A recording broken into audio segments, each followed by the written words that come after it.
ராசாத்தி, அடியே டேய் தம்பி, இல்ல ராசு, யாரும் இல்லையா வீட்டுல? ஐயோ நெஞ்சு என்ன இப்படி வலிக்குது அம்மா. ஏய் தம்பி, தண்ணி தண்ணி ராசாத்தி, தண்ணி இருந்தா கொடுமா, தண்ணி இருந்தா கொடுமா. இம்மா இம்மா இம்மா எங்க இருக்க? சீக்கிரங்க வாங்க. என்னடா என்ன டக்கு? ஏதுடா கையில இம்புட்டு பணா? அம்மா எல்லாம் உன்னோடைய பணம் தாம்மா, இந்தாம்மா அப்படிமா வச்சுக்கம்மா. ஏ சாமி, அட்டடடடட, என்ன பார்த்தா ஒரு 30-40,000 இருக்கும் போல தெரியுது. ஐயா அவ்வளவு தூரத்துலாம் போவாத, 20,000 தான் இருக்கு. 20,000மா? அப்படி போடு. ஆமா ஏமா, குடிக்கிறதுக்கு நான் ஒரு 5,000 எடுத்துக்கிறேன், மிச்சத்தை நீ வச்சுக்கண்ணா. உனக்கு எப்பப்ப எது வாங்கி தின்னணும்னு ஆசை இருக்கோ எல்லாத்தையும் வாங்கி சாப்பிடுமா. அப்புறம் கொஞ்சம் காசு அப்படியே வச்சிரு, செலவு பண்ணிடாத, எனக்கு தேவைப்படும். எப்ப தேவையோ அம்மா கிட்ட கேளு, எவ்வளவு வருதுன்னு அம்மா உனக்கு குடிக்க தாரேன். சாப்பிட்டியா இல்லையா? இன்னும் இல்லம்மா. சரி, இதுல இருந்து 500 அம்மா தாரேன், கடைக்கு எடுத்துட்டு போய் நல்ல தெம்ப சாப்பிட்டு உடம்பு தேத்து, சரியா? அம்மா உன் மருமகளுக்கு தெரியாம வச்சுக்கம்மா, பாத்துட்டு போற அப்புறம் பத்திரகாளி மாதிரி ஆடுவா. லேய், என்னடா அவ பத்திரகாளி மாதிரி ஆடுறது? நான் அவளை விட பெரிய ஆட்டக்காரின்னு உனக்கு தெரியும்ல. லே டக்கு, முதல்ல இந்த பணத்தை அவ கண்ணுல தான் காமிக்கணும், அதுக்கு பிறகுதான் எடுத்து அம்மா செலவு பண்ணுவேன். ஏம்மா அவகிட்ட காமிச்சிட்டா என்ன நடக்கும்னு தெரியாதா? சோத்துக்குள்ள குழம்புக்குள்ள அங்க கடங்காரா இருக்கா அங்க கடங்காரங்க இருக்கான்னு ஒரே நாடகமா நடிச்சு சாவடிப்பாம்பள. வந்து நிக்கிறா, முன்னாடி வந்து நிக்கிறா. ஏதியா இது பணம்? எங்க இருந்து வந்தது? ஏய், இது என்னடி கேள்வி? எங்க இருந்து வந்ததுன்னா ஒரு ஆளுக்கு பணம் எப்படி வரும்? என் பிள்ளை சம்பாரிச்சுதான் கொண்டு வந்திருக்கான். ஏய் பணங்காமண்ட, உன் மாவன் யாரையாவது ஏமாத்தி இல்ல எங்கேயாவது திருடி பணத்தை புடுங்கி எடுத்துட்டு வந்திருக்கான்னு சொல்லு, அதை நான் நம்ப தயாரா இருக்கேன். ஆனா இவன் சம்பாரிச்சு கொண்டு வந்தான்னு சொன்ன அவ்வளவுதான் பாத்துக்க. ஏய் பணம் எப்படி வந்தா உனக்கு நடி, அதெல்லாம் நீ எதுக்கு கேக்குற? பணம் எப்படி வந்தா உனக்கு என்னவா? வெக்கம் கெட்டவன, ஏண்டா உனக்கு வெக்கமா இல்ல கொஞ்சம் கூட இந்த வார்த்தை சொல்றதுக்கு? அப்ப பணம் வேணும்னா நீ என்ன வேணா செய்வியா? நீ எல்லாத்துக்கும் துணிஞ்சவன் தானே, அதனாலதான் என் வீட்டு பத்திரத்தை எடுத்து குடிச்சிட்டு வாங்கி தின்னுகிட்ட நிக்கிற. யாரு சொன்னது உனக்கு? யாரு சொன்னது? உன் வீட்டு பத்திரத்தை நான் எடுத்து குடிச்சேனா? யாருக்கும் தெரியாதுன்னு நினைச்சுக்கிட்டு பேசாத டக்கு. டேய், என்னடா நீ அவளை பேச விட்டு வேடிக்கை பாக்குற? உன்னை ஏன் முன்னாடியே வாடாங்கறா போடாங்கறா அவண்டாங்கறா இவண்டாங்கறா, அவளை இப்பமே அடிச்சு துரத்துறது விட்டுவிட்டு என்ன நீ வேடிக்கை பாக்குற? பொண்டாட்டிக்கு பயந்த பயல. ஏமா நான் தான் பேசிக்கிட்டு இருக்கல, சும்மா இருமா. பேசுவ இதுவே வேற எவனாவது இருந்தா இவ கை காலை முறிச்சு ஊனமா இவளை வீட்டுக்கு துரத்தி விட்டு பண்ணுவேன். நீ நாங்கிறதோட இந்த வீட்டுல உட்கார வச்சுக்கிட்டு சோறு போடுறோம். அத்தியடி அம்மா சொன்னத உன்னையெல்லாம் உதச்சி உன் வீட்டுக்கு துரத்துறதுக்கு ஒரு நிமிஷம் ஆகுதுடி எனக்கு. ஆனா நான் மானஸ்தண்டி பொட்டுச்சி மேல எல்லாம் கை வைக்கிறதுக்கு நான் ஒன்னும் கேனப்பைய கிடையாது. அப்படி சொல்லுடா என் சிங்க குட்டி, அப்படி சொல்லுடா. ஐயா கைய வச்சுதான் பாரு, கைய வச்சுதான் பாரு மேல. அப்படியே பெரிய சண்டியர் இவரு, மீச வச்ச ஆம்பளை இவரு. ஆம்பளைக்கு ஆம்பளை தான் நெகருக்கு நெகரா மோதிக்குவாரு. கடங்கார பயல. டக்கு, இனியும் பேசி புண்ணியம் கிடையாது. ஆத்தா நாளைக்கே உனக்கு ஒரு நல்ல அழகான குணமான பொண்ணா பார்த்து கல்யாணம் பண்ணி வைக்கிறேன்டா. இந்த பிச்சைக்கார சிரிக்க வெளியே துரத்தி விடுடா. ஏய் கிழவி, நீ என்னடி என்ன வெளியே துரத்துறது? நானே போறேன்டி. பெத்த மாவா என்ன செஞ்சுட்டு வந்தான்னு தெரியல, காசை கொண்டு வந்து கொடுத்தவனே ஈன பல்ல கட்டிக்கிட்டு வாங்கிக்கிட்டு நிக்கிற. நீ எல்லாம் என்னடி பிள்ளைய பெத்தவ? தான் மாவன் என்ன பண்றான் ஏது பண்றான் எப்படி இருக்கான்னு ஏதாவது ஒரு நாள் கேட்டிருப்பியா? அவனுக்கு 3 நேரமும் குடிக்க காசு கொடுத்து அவனை கெடுத்து குட்டிச்சு வராக்குறியே. நீ எல்லாம் எங்க இருந்தடி நல்லா இருப்ப? நீ செத்தாதான் என் குடும்பம் நல்லா இருக்கும். இங்க பார், இப்ப சொல்றேன், என்னைக்கு நீ உன் ஆத்தாவை வெட்டி விட்டுட்டு வாரியோ அப்ப நான் உன் கூட குடும்பம் நடத்துவேன். அது வரையும் உனக்கு எனக்கு எந்த சம்பந்தமும் கிடையாது. என்னைய தேடி நீ வரவும் கூடாது. பாட்டி பாட்டி பாடு என்னடி என்ன இது வந்தவனி உனக்காக நான் என் ஆத்தா விடுமா? பட்டு வெள்ளப்படு அப்படி போடுடா அருவாளை, அப்படி போடுடா. நான் பெத்த மாவனா கொக்கா, துரத்துடா அவளை துரத்துடா. உனக்கு ஆத்தா நான் இருக்கேன்டா, நான் இருக்கேன். உனக்கு இன்னும் 40 பொண்ணு 10 40 கல்யாணம் முடிப்பேன்டா. சண்டால சிரிக்கும் இந்த வீட்டுக்கும் 1 ரூபாய்க்கு ஒத்து கிடையாது. துரத்து விடுடா அவளை. அதான் சொல்லிட்டாங்களே என் அம்மாவே. வா இல்ல ஓடி போய் உன் அண்ணனும் உன் தம்பி இருக்கானுங்க பாரு, அவனுங்களை போய் கூப்பிட்டுட்டு வா. என்னடா என்ன பயமா? அவனுக்கு வந்து என்னடா பண்ணிடுவாங்க? ஏய், உன் அண்ணனாவது தம்பியாவது எந்த கொம்பனாலையும் என் பிள்ளையோட எதையும் புடுங்க முடியாதுடியே. நாசமா பணவல, நீ எல்லாம் ஒரு பொம்பளை அடி. இப்படி அவனை ஏத்தி விட்டு ஏன்டி அவனை கெடுத்து குட்டி சவராக்குற? உன் பிள்ளை நல்லா வாழணும்னு நினைச்சுதானடி அவனை எனக்கு கல்யாணம் பண்ணி வச்ச. ஆனா அவன் வாழ்க்கைய நீயே கெடுக்கிறிய. நீ எல்லாம் ஒரு பெத்தவளடி. வீட்டுல ஒரு வயசு பொம்பளை பிள்ளைய கல்யாணம் பண்ணி கொடுக்காம அப்படியே வச்சுக்கிட்டு உன் மவன் எங்கேயோ கூத்தடிச்சிட்டு வந்து காசு கொடுக்குறானா அதை வாங்கி வச்சுக்கிட்டு வட்டிக்கு விட்டு நல்ல வாய் குருசியா வாங்கி தின்னுகிட்டு திரியே. நீ எல்லாம் என்னடி ஜென்மம்? நீ எல்லாம் எதுக்கடி 10 மாசம் சுமந்து பிள்ளை பெத்த? ஊர் உலகத்துல எவ்வளவோ பெத்தவங்களை பாத்திருக்கேன். ஏன் பிள்ளை வாழ்க்கைக்காக தான் உயிரை பணைய வச்சவங்களை கூட நான் பாத்திருக்கேன். ஆனா ஒன்ன மாதிரி சுயநலக்காரியும் கேடுகட்ட சிரிக்கியும் நான் பார்த்ததே கிடையாது. லேட்டாக்கு உன் ஆத்துல இவ்வளவு கேவலம் பண்ணி பேசுறா. உன் பொண்டாட்டிய பேச வச்சு வேடிக்கை பாக்குற நீனு. நல்லா இருக்குடா, ரொம்ப நல்லா இருக்கு. இந்தா நீ கொடுத்த காசு. இந்த காசை என் கையில கொடுத்துட்டு தானே இந்த சிரிக்கி இந்த பேச்சு பேசுறா. இந்த காசை அவ மூஞ்சிலே விட்டு எறிஞ்சிட்டு வாடா. இந்த காசுக்காண்டி தாண்டா இவ்வளவு நாடகமும் நடத்துறா. டக்கு உனக்கு ஆத்தா நான் இருக்கேன்டா. நீ எனக்காட்டி கேட்காட்டி போலான்னு பரவாயில்ல. ஆனா உனக்கு ஒண்ணு நான் என்னால தாங்க முடியாதுடா, தாங்க முடியாது. ஏம்மா என்னம்மா நீ இல்லாம நானா? மா ஒரு நாள் அதெல்லாம் நடக்காதுமா. எனக்கு என் பொண்டாட்டியோட என் பிள்ளைங்களை விட நீ மட்டும்தாம்மா முக்கியம். இந்த ரெடி மரியாதையா வெளில போயிடு. நீயா போயிட்டா உனக்கு நல்லது. நானா வெளியே உதச்சு துரத்துன உனக்கும் உன் குடும்பத்துக்கு தான் அசிங்கம். போறேன். இப்ப போறேன்னா நீ செத்தா கூட உன் புணத்துல கூட முடிக்க மாட்டியா? இது கேட்ட மூதேவி பேச்சு கேட்டுக்கிட்டு எத்தனை நாளைக்கு இப்படி குடிச்சு குட்டிச்சாரா போறேன்னு எனக்கு தெரியல. ஒரு நாள் கஞ்சி குடிக்க கூட தண்ணி இல்லாத நீ மூளையில முடக்கி கிடப்படா. அப்பதாண்டா உனக்கு என்னோட அருமை தெரியும். போடி நீ உன என் பிள்ளைக்கு தண்ணி கொடுக்கணும். போட்டு வில்ல அவ ஒரு ஆளு கிடக்குறா. அவதான் போயிட்டால. விடுமா, அழாதம்மா, விடு. டேய் தக்கு, அம்மா மேல உனக்கு நம்பிக்கை இருக்குல்ல? அம்மா உன்னைய நல்லா பாத்துக்கிறேன் சாமி. டேய் தக்கு, உனக்கு எனக்கு ஜிபினுக்கு 3 பேருக்கும் கடையில போய் 3 பிரியாணி வாங்கிட்டு வரியா? சரிம்மா, ரூபாயை கொடு, நான் கடைக்கு போயிட்டு வாரேன். சரி, நீயும் ரொம்ப கோவத்துல இருக்க. போ, இந்தா போய் ஒரு பாட்டில் ஒன்று போட்டுட்டு வா. வந்தாதான் உன் கோவம் தீரும். சரிம்மா, குடுமா போயிட்டு வாரேன். ரொம்ப தலைவலியை உண்டாக்கிட்டு போறாமா இவ. போகட்டும். நாளைக்கே உனக்கு ஒரு நல்ல பொண்ணா பார்த்து அந்த சிரிக்கி கண்ணுக்கு முன்னாடியே உனக்கு கல்யாணம் நடத்துறேன். பூட்டி வச்ச வீடு திறந்து கிடக்கு. உள்ள பூனைகன்னு எதுவும் நனைஞ்சிடுச்சா? இவங்க என்ன இப்படி படுத்து உறங்குறாங்க? உட்காந்து கிடந்தவங்க அப்படியே அசந்து தூங்கிட்டாங்களோ? எத்த எழுப்பலாமா வேணாமா? எத்த என்ன இவ்வளவு நேரம் இப்படி கூப்பிட்டு எந்திரிக்காம படுத்திருக்காங்க? எத்த எந்திரிங்க. ஐயோ, என்ன இது முருகா? எழுப்ப எந்திரிக்காம படுத்திருக்காங்க. எத்த எந்திரிங்க. எத்த என்ன ஆச்சு உங்களுக்கு? காலையில நான் வெளியே போகையில சின்ன பொண்ணு மாமியா கிட்ட நல்லதானே பேசிக்கிட்டு உட்காந்து இருந்துச்சு. என்ன இது திடுதிப்பு இப்படி வந்து என்ன ஆச்சுன்னு தெரியல. ஐயோ, வேற மாதிரியாத்தா, என்ன இது குடும்ப? வீட்டுல வேற யாரும் இல்லையே, நான் என்ன செய்வேன்? என்ன ஆச்சுன்னு தெரியலையே, பேச்சு மூச்சு இல்லாம கிடக்குறாங்களே. ஐயோ கடவுளே முருகா. ஐயோ, காலையில நல்லா பாத்துட்டு போனே, திடீர்னு என்ன ஆச்சுன்னு தெரியலையே உங்களுக்கு. நேரத்துக்கு சாப்பிடுன்னு சொன்னா காது கிடுத்து கேட்கறாங்களா பாரு. ஐயோ, நான் இப்ப என்ன செய்வேன்? எனக்கு கை ஓடல, கால் ஓடலையா? டம்ளர் எங்க கிடக்கு? ஐயோ, டம்ளர் காணுமே. ஐயோ, நேரத்துல தான் எதுவும் நமக்கு கிடைக்காது. ஐயோ கடவுளே முருகா. என்ன ஆச்சு? தண்ணி குடிங்க. ஏமா ஆத்து, மெல்ல பொறுமையா. போதும். என்ன ஆச்சு? என்ன நடந்துச்சு?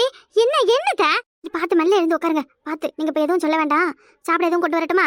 ஒன்றும் இல்லாத்தா, நல்லாத்தான் சின்ன பொண்ணு மாமியா கிட்ட பேசிக்கிட்டு உட்காந்து கிடந்த. என்னான்னு தெரியல, திடீர்னு நெஞ்சு படபடன்னு வந்துருச்சு. அப்படியே ஒரே இருட்டு போயிடுச்சு. நெஞ்சு படப்படன்னு வந்துச்சா? ஐயோ, என்ன சொல்றீங்க? வாங்கலாம், ஆஸ்பத்திரிக்கு போகலாம். என்ன இதுன்னு போய் பார்த்துக்கிட்டு காமிச்சிட்டு வரலாம், வாங்கலாம். அட என்ன பிள்ளை நீ, ஆஸ்பத்திரி அது என்னன்னு பேசிக்கிட்டு. நெஞ்சு வேற படபடன்னு வருதுன்னு சொல்றீங்க, எனக்கு பயமா இருக்கு. வாங்கத்த. அதெல்லாம் ஒன்றும் இல்லாட்டி, எல்லாம் என் பிள்ளைகளை பற்றின கவலை தான். வேற ஒன்றும் உடம்புக்கு நோவு கிடையாது. மனக்கவலை தான் பெருங்கவலையா இருக்கு. மனக்கவலைக்கு மருந்து மாத்திரை ஏதுமா? என்னத்த உங்களுக்கு மனக்கவலை? நாங்களா இருக்கும்பொழுது என்ன உங்களுக்கு கவலை? நீங்களாம் இருக்கீங்க தான், ஆனா யாரும் சந்தோஷமா இல்லையே. எல்லாரும் கஷ்டத்தோடையும் நஷ்டத்தோடையும் காசு பணம் இல்லாம எல்லாம் பெருங்கையோட தானே இருக்கியே. அதுக்காக உங்களுக்கு மேலுக்க முடியலன்னா பார்க்காம விட்டுருவோமா? என்ன நினைச்சிட்டு நீங்க பேசுறீங்க? எழுந்து வாங்க. உங்களுக்கு ஒண்ணுன்னா உங்க பிள்ளைங்க அவங்க உசுரை கூட கொடுக்க தயங்க மாட்டாங்க. அவனை உசுரை கொடுத்து என் உசுரை காப்பாத்தி நான் இன்னும் என்னமா பண்ண போறேன்? என் கதையெல்லாம் முடிஞ்சிடுச்சு, எனக்கு எல்லாம் நடந்துடுச்சு. என் மவனோட பேர பிள்ளைய தூக்கிட்டா மட்டும் போதும். அதுக்கு பிறகு நிம்மதியா கண்ணை மூடிடுவேன். இப்படி எல்லாம் பேசாதே. சரி, நீங்க ஏதாவது சாப்பிடுங்க. உங்க பிள்ளை வந்து ஆஸ்பத்திரிக்கு போகலாம். அட வேணாண்டி, வேணாம். எனக்கு இப்போ எதுவும் வேண்டாம். சித்த அப்படியே உட்காந்துருக்கேன். ராசாத்தி, என்னன்னு தெரியல, எனக்கு பயமா இருக்குமா? இதுக்குத்தான் பயப்படுறீங்க? என்ன பயம் உங்களுக்கு? உங்களுக்குலாம் ஒன்றும் செய்யாம போயிடுவேன்னு ரொம்ப பயமா இருக்குமா? என்ன இப்ப நீங்க எங்களுக்கு செய்யல? என்ன செய்யல? என்ன கோடி கோடியா பணம் இருந்தாலும் நீங்க கூட இருக்கிற மாதிரி இருக்குமா? சும்மா இருங்க. நீங்க வாங்க, முதல்ல ஆஸ்பத்திரிக்கு போலாம். ஒரு காலத்துல இந்த குடும்பம் எப்படி வாழ்ந்த குடும்பம் தெரியுமா? ஆனா இப்ப என் குடும்பமே இப்படி உடஞ்சு போய் நிக்குது. ஒவ்வொருத்தரும் ஒவ்வொரு மூலையில இருக்காங்க. சொந்த தம்பி கல்யாணத்துக்காக என் மூத்த மையன் ஒரு வயகிட்ட கை கட்டி கடனை வாங்கி அவன் வீட்டுக்கு வந்து பேசுற அளவுக்கு ஆளாகி வாழ்ந்த குடும்பம் கெட்டு போய் இப்படி சிரிக்குதுன்னு ஊரில் பேசுற நிலைமைக்கு வந்துவிட்டோம். அதுக்கெல்லாம் காரணம் நான் தான். காசு பணம் இருக்குன்னு நான் பாட்டுக்கு என் இஷ்டத்துக்கு கண்ட கருமத்தையும் செஞ்சு செலவு பண்ணி இப்போ என் பிள்ளைகளுக்கு ஒன்றும் இல்லாத ஆளாக்கிட்டேன். இந்தா இப்ப நீ இருக்கிற மாதிரி அப்ப நான் இருந்திருந்தா இந்த ஊருக்கே என் பிள்ளைங்க தான் அதிபதி. எவ்வளோ ஒருத்தி பேச்சை கேட்டுக்கிட்டு என் அவளை கொண்டு ஒரு குடிகார பையன்கிட்ட கட்டி கொடுத்து இப்ப அவ வாழ்க்கைய நாசம் பண்ணிட்டேன் நானு. இதெல்லாம் பத்தி பழம்புற நேரமா? என்ன நீங்க? ஐயோ, உங்களுக்கு என்ன ஆச்சு? எனக்கு பயமா இருக்கு. ஆமாண்டி, நீ பயப்படுற மாதிரி எனக்கு பைத்தியம் தான் பிடிச்சி போயிடுச்சு. என் பிள்ளைங்க வாழ்க்கையை நினைச்சு எனக்கு பைத்தியம் பிடிச்சிருச்சுடி.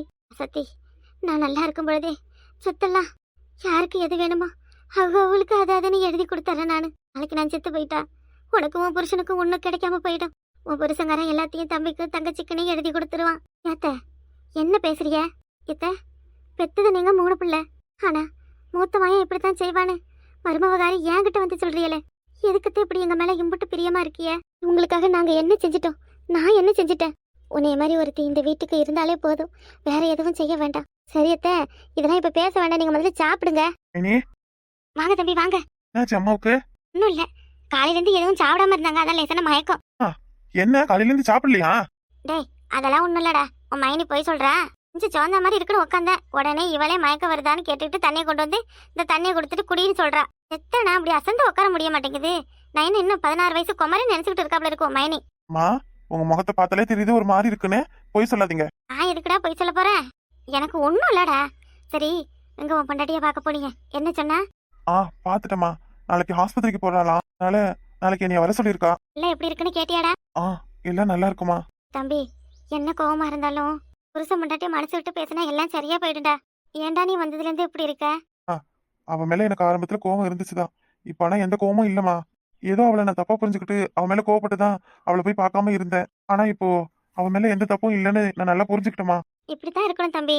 புருஷன் பொண்டாட்டி சண்டைனா ஒரு நாளைக்கு மேல தாண்டக்கூடாது. ஒருத்தருக்கு ஒருத்தர் விட்டு கொடுத்தாதான் வாழ்க்கை நல்லா இருக்கும். எனக்கு ரொம்ப பசிக்குது, சாப்பிடலாம் வாரியலா? தம்பி, அத்தையும் இன்னும் சாப்பிடல. 2 பேரும் இந்த அப்படி கையலசிட்டு உட்காருங்க, நான் கொண்டு வரேன். 2 பேரும் ஒன்னாவே சாப்பிடுங்க. மைனி, அம்மாவுக்கு நிஜமாலுமே மயக்கம் தானா? வேற எதுவும் இல்ல? வேற ஒண்ணும் இல்லப்பா, மயக்கம் தான். அண்ணன் இன்னும் வரலையாமா? அண்ணன் என்னைக்கு நேரத்துக்கு வந்து சாப்பிட்டுருக்காரு. அவரு இனி சாயங்காலம் தான் வருவாரு வீட்டுக்கு. நீங்க சாப்பிடுங்க. ஏன் மைனி, வேலைக்கு வேலை சாப்பாடு சாப்பிட மாட்டாரோ? சரி மைனி, நான் போய் முகம் கை கால் கழுவிட்டு வரேன், சாப்பாடு எடுத்து வைங்க. வாங்கலன்னு தான் ஆஸ்பத்திரிக்கு போலாம். எங்க தம்பி கிட்ட சொன்னா பயந்துரு வரதான் உங்களுக்கு சின்ன மயக்கம்னு சொல்லியிருக்கேன். இருந்து வாங்கத்த. வேணாண்டி, விடுட்டி. வேணாம் விடு, பாத்துக்கலாம். இப்ப எப்படித்தான் இருக்கு? நெஞ்சு ஒரு மாதிரி வலிக்கத்தான் செய்யுது. என்னத்த, நெஞ்சு வலிக்குதா? தம்பி, என்ன விட சொல்லுங்க. அம்மா ஏதோ வலிக்குதுன்னு சொல்றாங்க. அது ஒண்ணும் இல்லப்பா, தலை வலிக்குதான். டீ கேக்குறாங்க. அதான் இப்ப எதுக்கு டீ சாப்பிட்டுட்டு அப்புறமா டீ குடிங்கன்னு சொன்னேன். இல்லையே, எனக்கு வேற ஏதோ காதுல விழுந்துச்சே. அதெல்லாம் ஒண்ணும் இல்லப்பா, ஒண்ணும் இல்ல. நீ போ, நான் பாத்துக்கிறேன். நிஜமா ஒன்றும் பிரச்சனை இல்லைல்ல? இல்லப்பா, நீ போ. சத்தி, என் பெத்த மகளாட்ட நான் உங்ககிட்ட ஒண்ணு கேட்பேன். எனக்கு இல்லைன்னு மட்டும் சொல்லிடாத. என்னத்த கேளுங்க. தங்கத்தை பார்க்கணும் போல இருக்குமா? தங்கத்தை பார்க்கணும். இந்த இப்பவே போன் பண்ணி சொல்றேன். இந்த மாதிரி எனக்கு உடம்பு சரியில்லைன்னு சொல்ல வேண்டாம். இல்லத்த, அதெல்லாம் சொல்ல மாட்டேன். நீங்க தைரியமா இருங்க, நீங்க எதுக்கும் உடஞ்சு போவாதீங்க. நீங்க இருக்கிறது தான் எங்களுக்கு பலம். நான் இப்பவே டக்ளஸுக்கு போன் பண்ணி இந்த மாதிரி விஷயத்த சொல்றேன். தங்கத்தை வந்து உங்களை பார்க்க சொல்றேன். என்ன எல்லாம் ரெடியா இருக்கா? ஏனா இந்த அண்ணன் கிட்ட சொல்லிட்டல, எல்லாத்தையும் ரெடி பண்ணாம விடுவேனா என்ன? நீ எதுக்கும் கவலைப்படாத, எல்லாம் ரெடியா இருக்கு. நாளைக்கு ஆஸ்பத்திரிக்கு போகலாம். அக்மார் 100% உண்மையான டாக்டர் மாதிரியே ஒரு ஆள் இருக்கான். ஆம்பளை டாக்டரா? என்னமா டைனா, இவ்வளவு கஷ்டப்பட்டு இந்த ஆளை தேடி கண்டுபிடிச்சு ஒத்துக்க வச்சிருக்கான் தெரியுமா? போலீஸுக்கு பயந்துகிட்டு எவனுமே போலியா நடிக்க வரவே மாட்டேங்கிறான். ஆனா ஊருக்குள்ள இருக்கிற முக்காவாசி பயலுங்க போலி டாக்டருங்கதே. ஏதோ ஒரு நல்ல நேரம் ஒருத்தவன் வந்து சரி ஒத்துக்கிறேன்ட்டான். ஆனா பணம் தான் கொஞ்சம் அதிகமா செலவாகும். அதெல்லாம் என் புருஷன்கிட்ட வாங்கி கொடுத்துக்கோனா, அதை பத்தி கவலை இல்ல. ஏன்டாயினா, என்ன காரணம் இந்த மாதிரி பொய்யா கற்பமா இருக்கணும்? உன் புருஷன்கிட்ட போய் சொல்ற? உன் புருஷன் தான் ஊருக்கு வந்துட்டான்ல, உண்மையாவே குழந்தை பொத்துக்கிட்டானே. அவனா அவன்கிட்ட பேசட்டுமா? அண்ணா போண்ண, நானாவது குழந்தை பெத்துக்கிறதாவது. எனக்கெல்லாம் அதுல கொஞ்சம் கூட விருப்பம் இல்லண்ணா. குழந்தை பெத்துக்க விருப்பம் இல்லையா? அப்புறம் இதெல்லாம் என் மாமியாரை ஏமாத்துறதுக்காக தான். என்னது மாமியாரை ஏமாத்தவா? சித்தி வேற மாதிரி சொன்னுச்சு. என்ன சொன்னாங்க? என் புருஷனுக்கு எனக்கு சண்டை, அவன் மேல உள்ள காதல்னால நான் பொய்யா கற்பமா இருக்குன்னு சொல்லிட்டேன்னு சொல்றாங்களா? அதெல்லாம் சும்மா. என் மாமியாரை ஏமாத்தி எப்படியாவது அதுகிட்ட இருக்கிற சொத்தெல்லாம் என் பேருக்கும் என் புருஷன் பேருக்கும் மாத்திக்கத்தான் இந்த ஐடியாலாம். எப்படின்னு இருக்கு என் பிளானு? Super plan. சுத்த வாங்குறதுக்கு இப்படி ஒரு ஐடியாவா? அப்படி போட அருவால. ஒரு கல்லுல 2 மாங்கா. நமக்கு காசுக்கு காசும் கிடைச்சது, சொத்துக்கு சொத்தும் கிடைச்சது. இனி இந்த ஊர்ல நீ தாண்டா கோடீஸ்வரன். உன்னை யாராலையும் ஒன்னும் பண்ண முடியாதுடா. என்ன யோசிக்கிறியா? ஒன்னும் இல்லம்மா, ஒன்னும் இல்ல. உன் மாமியா சொத்துல என் பொண்டாட்டிக்கு எதுவும் பங்கு கொடுப்பாங்களான்னு யோசிச்சு பார்த்தேன். எனக்காக இவ்வளவு செஞ்சு தரீங்க, உங்களுக்காக வாங்கி கொடுக்க மாட்டேனா? நிச்சயம் வாங்கி கொடுக்குறேனே. இந்தா அங்க பொட்டல் காடு ஒண்ணு அப்படியே தண்ணி இல்லாத கிடக்குது இல்ல, அது கட்டாயம் உங்க பேர்ல எழுதி வைக்க சொல்றேன். உன்னத்துக்கும் புண்ணியம் இல்லாத பொட்டக்காடு எங்க பேர்ல எழுதி வைக்க போறியா? உன் திட்டத்துக்கு உன்னைய மொத்தமா மண்ணக்கவ வைக்கிறேன் பாருடி. நான் வேற உன் மைனியை அடிச்சு அவங்க வீட்டுக்கு துரத்திட்டேன். என்ன ஆக போகுதுன்னு தெரியல. ஏன்னா ஏன் அடிச்சு துரத்துனீங்க? என்ன பிரச்சனை? அப்புறம் நீ கொடுத்த காசை கொண்டு போய் கொடுத்தா, ஏது இது உனக்கு எப்படி வந்துச்சு, ஏது வந்துச்சு, யாருக்கிட்ட இருந்து வாங்கினு கேள்வி மேல கேள்வி கேட்கறான். உங்ககிட்ட போய் இதுதான் விஷயம்னு சொல்ல முடியுமா? அண்ணா மைனிக்கிட்ட உண்மையெல்லாம் சொல்லிட்டீங்களா அண்ணா? அப்படி மட்டும் மைனிக்கிட்ட சொல்லிடாதீங்கண்ணே. அவங்களுக்கு மட்டும் தெரிஞ்சது அவ்வளோதான். அது எப்படி? அப்படியெல்லாம் உன் அண்ணன் பண்ணுவானா? அதனாலதான் அதிகமா கேள்வி கேட்கறதா இருந்தா உன் ஆத்தா வீட்டோட போய் இருந்துக்கடின்னு அடிச்சு பத்தி விட்டுட்டேன். ஐயோ என்னண்ணே நீங்க? சரி விடுமா விடுமா, அதை பத்திலாம் நீ ஒன்றும் பெருசா எடுத்துக்காத, விடு. அவ அங்க இருந்தாதாம்மா நம்ம மேல சந்தேகம் வராது. அப்புறம் அவ இங்க என் வீட்லயே இருந்தானா அவ எல்லாத்தையும் கண்டுபிடிச்சு அப்புறம் உன் புருஷன்கிட்ட சொல்லுவா, உன் வாழ்க்கை தான் நடுத்தருவில் நிற்கும். ஆமாண்ணா ஆமா. சரிதான் சரிதான் நீங்க சொல்றது. அப்புறம் டாக்டர் வேற நாளைக்கு செலவுக்கு ஒரு 30,000 பணம் கேட்டான். அம்மா தான் 20,000 கொடுத்தாங்களே. 20,000 அது எங்கிட்ட இருந்து பார்த்தோம்? அதை நான் தேடி அலைஞ்சு டாக்டர் பிடிக்கவே சரியா போயிடுச்சு. அப்புறம் நாளைக்கு அவன் உனக்கு வைத்தியம் பார்க்கறதுக்கு வேணாமா என்ன? சரி இந்த 30,000 கொடு, இதோட அவன்கிட்ட ஒரு பைசா கிடையாதுடா அப்படின்னு சொல்லிடுறேன். எதுவாக இருந்தாலும் அப்புறம் பேசிக்கலாம். சரி தாரேன், கொஞ்சம் இருங்க. போட்டி போ. இப்போதான் எனக்கு நல்ல நேரமே ஆரம்பிச்சிருக்கு. இப்படியே கொஞ்சம் கொஞ்சமா உன்கிட்ட இருந்து எல்லாத்தையும் கறந்துட்டு உன்னை என்ன நிலைமைக்கு ஆளாக்குறேன் பாரு. என் அப்பனை ஏமாத்தி கல்யாணம் பண்ணி எங்களை நடுத்தருவில் நிக்க வைக்கிறீங்களா? பணத்துக்கு செத்தவளுங்களா? உனக்கும் உன் ஆத்தாளுக்கும் அடுத்த குடும்பத்தை கெடுக்கிறதே வேலையா போச்சே. உனக்கும் உன் ஆத்தாளுக்கும் ஒரு நல்ல முடிவு கட்டுனா இல்லையான்னு பாரு. பாவம் என் மச்சானுங்க. என்னதான் என் பொண்டாட்டி தவளை மாதிரி அப்படி இப்படி கத்திக்கிட்டு கிடந்தாலும் என் மச்சானுங்க 2 பேரும் என்னைய ராஜா மாதிரி தான் வச்சிருந்தானுங்க. அவனுங்களுக்கு நான் துரோகம் பண்றதா? உன்னையும் உன் ஆத்தாலும் எந்த நிலைமைக்கு எங்க கொண்டு விடுறேன்னு பாருடி. இப்படியே கொஞ்சமா பணத்தை கறந்து மச்சான் விட்டு பத்திரத்தை மீட்டு கொடுக்கணும் முதல்ல. அதை அடகு வச்சுட்டு வேற பெரிய பிரச்சனையா இருக்கு.